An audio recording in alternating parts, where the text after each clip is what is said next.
मित्रों नमस्कार। Solid study में आपका स्वागत है। कहते हैं ना कि जिसके जीवन में लक्ष्य नहीं वो वैसे ही रह जाता है, लाखों हजारों पत्तों जैसे दरिया में बह जाता है। अगर हम लोगों को अपनी सफलता को सुनिश्चित करना है तो सबसे पहले हम लोगों को अपना लक्ष्य निर्धारित करना पड़ेगा, ताकि अपने लक्ष्य के हिसाब से हम अपनी स्ट्रेटजी बना सकें। और जब हम अपनी स्ट्रेटजी बना लेंगे सही से तो हमें सफलता सुनिश्चित हो जाएगी। अर्थात जो हम जिस भी परीक्षा के लिए तैयारी कर रहे हैं, हम चाहे जो भी लक्ष्य हो, परीक्षा के अलावा भी अगर आप कोई लक्ष्य डिसाइड करते हैं तो उसी हिसाब से आप मेहनत करते हैं और आप अपनी सफलता को निश्चित कर लेते हैं, अपने मुकाम को पा लेते हैं। तो इसी के तहत हम लोग अपनी नई ऊर्जा के साथ अपने अध्ययन को आगे बढ़ाएंगे। तो हम लोग देख रहे थे मित्रों, जो इस समय हम लोग अध्ययन कर रहे हैं उसमें इससे पूर्व की वीडियो में हम लोगों ने कक्षा 6 NCERT कक्षा 6 भूगोल का अध्ययन शुरू किया था हम लोग। और उसके अंतर्गत हम लोग कक्षा 6 भूगोल का पहला पाठ अध्ययन कर रहे थे, और जिसमें पाठ एक सौर मंडल में पृथ्वी के बारे में हम लोग अध्ययन कर रहे थे। और इसको हम लोगों ने दो पार्ट में बांट के निश्चित किया था कि हम लोग इसको दो पार्ट में, दो भागों में बांट कर इसका अध्ययन करेंगे।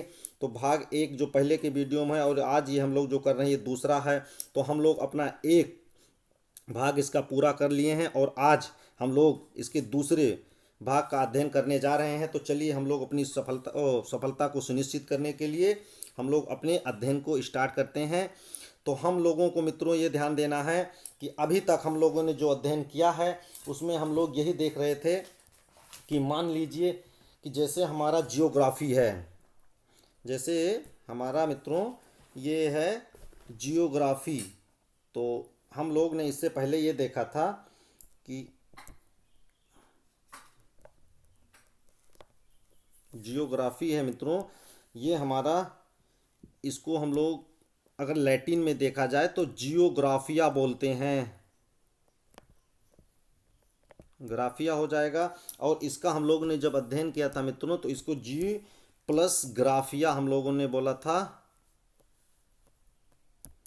तो ये जियोग्राफिया होता है, इसलिए हमारा जियो का मतलब हो जाता है पृथ्वी और ग्राफिया का मतलब हो जाता है लिखना या इसका अध्ययन करना। तो हमें पृथ्वी का अध्ययन करना है, पृथ्वी के बारे में लिखना, यही जियोग्राफिया लिया गया है जो NCERT के अकॉर्डिंग है। तो हम लोगों को यही ध्यान देना है। अब इसी के आगे हम लोग मित्रों अपने अध्ययन को आगे बढ़ाते हैं। उसके बाद में हम लोग ये देखेंगे कि अगर हम जियो के साथ में कौन कौन सा वर्ड जोड़ देते हैं तो क्या बन जाता है, ये हमारी NCERT में दिया हुआ है। तो हम लोगों को देख लेना। जैसे जियो के साथ अगर हम लोग, यहाँ पर मैंने लिखा है लॉजिया और ये है लॉजी। ये एक चीज़ हम लोगों को ये ध्यान दिए रहना है मित्रों कि जो लॉजी है ये इंग्लिश वर्ड है, और जो ये लॉजिया है इसी का ये लैटिन भाषा के मतलब अंतर्गत आता है। तो जब जियो के साथ में लॉजी, ये लॉजी को आप ग्रीक समझेंगे और वो लॉजिया को ग्रीक समझेंगे, लॉजी जो इंग्लिश है। तो जियो के साथ हम लॉजिया जोड़ देंगे तो जियोलॉजिया हो जाएगा। ये पृथ्वी का अध्ययन करना होता है इसका अर्थ। और जब जियो के साथ हम लोग मैट्रिया या मैट्री जोड़ देते हैं तो ये पृथ्वी की माप करना हो जाता है। और हम जब जियो के साथ में आई आइड या आइड्स जोड़ देते हैं तो ये पृथ्वी के आकार के अनुरूप का अध्ययन करना हो जाता है। तो ये हम लोगों को ध्यान देना है। उसके बाद में हम आगे देखते हैं कि सूर्य पृथ्वी से लगभग 15 करोड़ किलोमीटर दूर है। तो ये अगर लगभग है तो इसका जो वास्तविक है 14.98 किलोमीटर के आसपास है। ये हम लोगों को ध्यान दिए रहना है। उसके बाद में लगभग इसको 15 करोड़ किलोमीटर दूर माना जाता है। तो ये आपको डाटा ध्यान दिए रहना है। उसके बाद में है सभी 8 ग्रह सूर्य का चक्कर दीर्घ वृत्ताकार पथ में लगाते हैं। तो हम लोगों को ध्यान देना है कि मान लीजिए ये हमारा सूर्य है, तो दीर्घ वृत्ताकार में जो हमारे ग्रह हैं इसका चक्कर लगाते हैं। और उसके बाद में है शुक्र पृथ्वी का जुड़वा ग्रह माना जाता है, क्योंकि कई मामलों में ये पृथ्वी के लगभग समतुल्य है, इसीलिए शुक्र को पृथ्वी का जुड़वा ग्रह माना जाता है। क्योंकि इसका आकार एवं आकृति लगभग पृथ्वी के बराबर है, पूर्ण रूप से नहीं है लेकिन लगभग पृथ्वी के समान ही है, इसलिए शुक्र को पृथ्वी का जुड़वा ग्रह माना जाता है। अगर इस पर क्वेश्चन बनेगा तो आप लोग देखे भी होंगे कि कौन सा ऐसा ग्रह है जो पृथ्वी के जुड़वा माना जाता है, तो आप लोग बता देंगे शुक्र। उसके बाद में हम लोग देखते हैं कि अंतर्राष्ट्रीय खगोल संगठन, जो अंतर्राष्ट्रीय हमारा खगोल संगठन है मित्रों, उसके हिसाब से उसने क्या किया कि पहले हमारे सौर मंडल में 9 ग्रह थे। कितने थे? 9 ग्रह थे। तो अंतर्राष्ट्रीय संगठन जो हमारा है खगोल संगठन, उसका प्राग में एक मीटिंग हुई और चेक स्लोविया की राजधानी है, वो मतलब एक स्टेट है प्राग, प्राग गणराज्य, जिसमें 24 अगस्त 2006 को एक बैठक हुई अंतर्राष्ट्रीय खगोल संगठन की। और इसमें प्लेटो को, जो 9 ग्रह थे उसमें से एक प्लेटो मतलब यम को निकाल दिया गया ग्रह की श्रेणी से। और अब वर्तमान में हमारे कितने ग्रह हैं? 8 ग्रह हैं।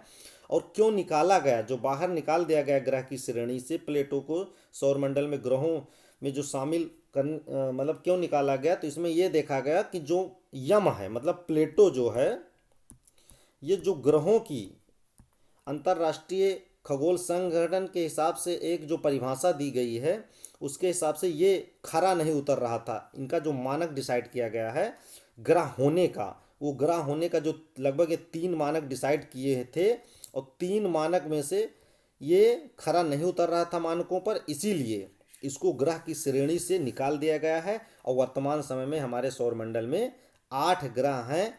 तो हम लोग चलिए देखते हैं कि अब जो इनका मानक है अंतर्राष्ट्रीय खगोल संघ का, जो 24 अगस्त 2006 को, ये आप डेट याद रख सकते हैं क्योंकि कभी पूछ सकता है कि कब प्लेटो को निकाला गया, तो आपको याद रखना 2006 में। वैसे डेट बहुत ज़्यादा नहीं है लेकिन फिर भी आप याद रखेंगे ज़्यादा अच्छा है। 24 अगस्त 2006 को प्लेटो को ग्रह की श्रेणी से निकाल दिया गया। क्यों निकाला गया? क्योंकि ये ग्रह होने के मानक जो इनकी परिभाषा है खगोल संघ की, वो उस पर खरा नहीं उतर रहा था। चलिए हम देखते हैं इनका मानक क्या क्या है ग्रह होने की।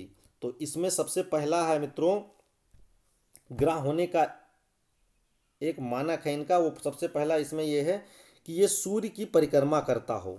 सबसे पहली शर्त ये क्या है कि तभी आप ग्रह हो पाएंगे, ग्रह की श्रेणी में रखे जाएंगे कि आप क्या करते हो, कोई ग्रह हो तो वो सूर्य की परिक्रमा करता हो। और नंबर 2 जो है, यह इतना बड़ा हो कि अपने गुरुत्व बल के कारण इसका आकार लगभग वो गोलाकार हो, अगर पूर्ण रूप से ना हो तो लगभग गोलाकार है।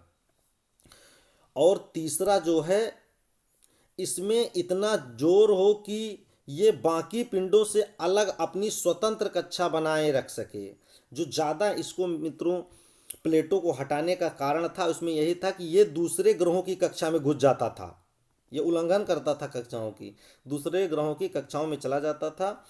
मतलब इसमें कहने का मतलब इतना ताकत नहीं थी, इतना गुरुत्वाकर्षण इसका अपना नहीं था कि ये अपनी कक्षा में स्वतंत्र बना रह सके, ये दूसरे कक्षा में चला जाता था। उसके आगे हम लोग देखते हैं कि सीरस, प्लेटो तथा 2003 यूबी 313 बौने ग्रह कहे जाते हैं। ये 3 ग्रह हैं एनसीईआरटी में जो दिखाए दें, वैसे तो बहुत हैं, तो आप लोगों को ये ध्यान देना है हमारे सौरमंडल में 3 बौने ग्रह हैं मुख्य रूप से, जो हम लोगों को ध्यान देना, सीरस, प्लेटो, 2003 यूबी 313, ये क्या कहे जाते हैं? बौने ग्रह कहे जाते हैं।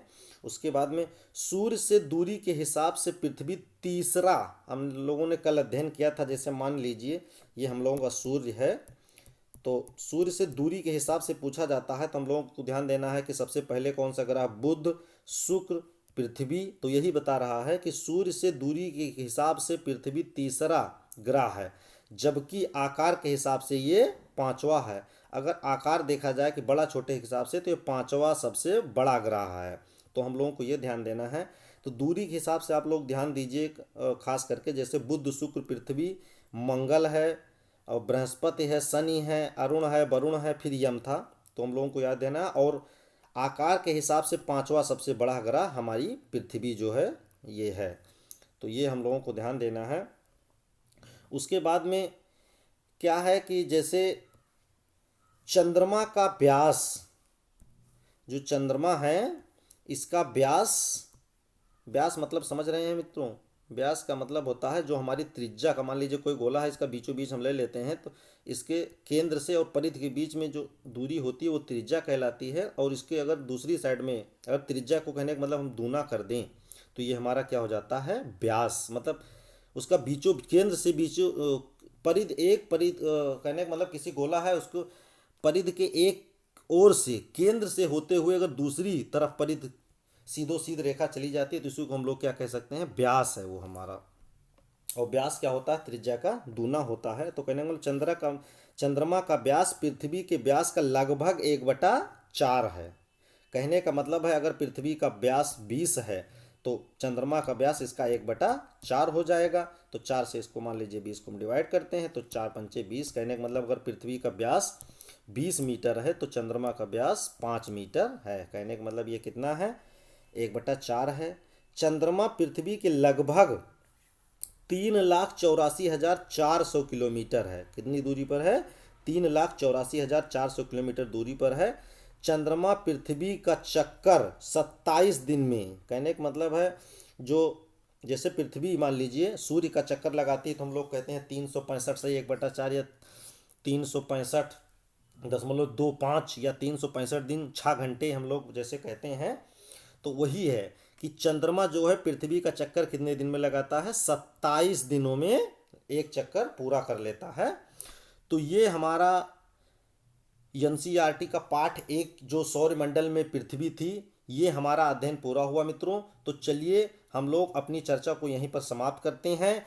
अगले अर्थात लेसन 2 में पाठ 2 जो हमारा होगा इसमें एनसीईआरटी में, उसमें हम लोग कक्षा 6 की भूगोल में पाठ 2 को अपने अध्ययन को आगे नेक्स्ट वीडियो में हम लोग अध्ययन करेंगे।